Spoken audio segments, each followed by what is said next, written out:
Good morning, America, and good evening, India. Here is breaking news from Afghanistan. Yes, Mark Milley, the chairman of the Joint Chiefs of Staff, met negotiators in Doha, Qatar, before flying to Kabul to meet Afghan President Ashraf Ghani. The Taliban and the Afghan government are holding peace talks in Doha. Senior US officials have warned publicly that an increase in Taliban violence is endangering the talks. The US is drastically reducing the number of its troops in the country ahead of the end of the Trump administration in January. A spokesperson for the military said General Milley had discussed the need for an immediate reduction of violence and accelerated progress towards a negotiated political solution which contributes to regional stability and safeguards US national interests. According to the Associated Press, General Milley told a select group of reporters on the trip, "The most important part of the discussion that I had with both the Taliban and the government of Afghanistan was the needs for an immediate reduction in violence.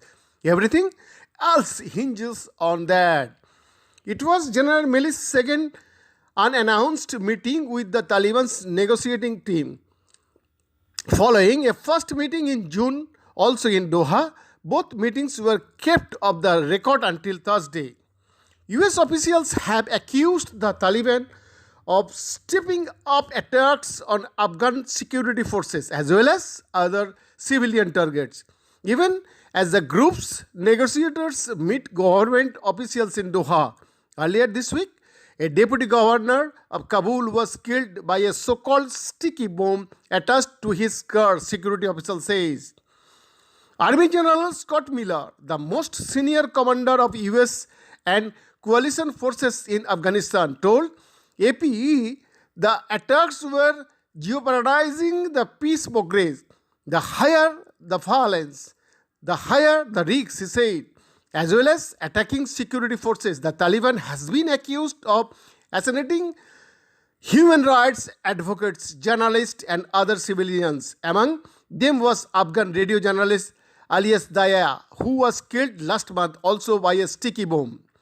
The talks taking place in Doha are the first direct peace talks between the Afghan government and the Taliban.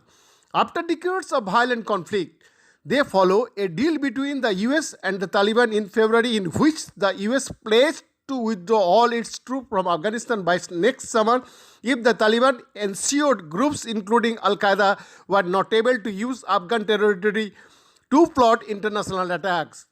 But Edmund Fitton-Browns, coordinator of the United Nations Islamic State, Al-Qaeda and Taliban monitoring team, told the BBC in October that the Taliban had promised Al-Qaeda in the run-up to the US agreement that the two groups would remain allies. The Taliban were talking regularly and at a high level with Al-Qaeda and assuring them that they would honor their historic ties. Mr. Fitton-Brown said, US-led troops have been present in Afghanistan for nearly 2 decades since launching airstrikes to ousted the Taliban in 2001 in the aftermath of the 9/11 Al-Qaeda attacks in New York. The 19 years conflict is the longest in US history. Behind the report, Fosak TV USA.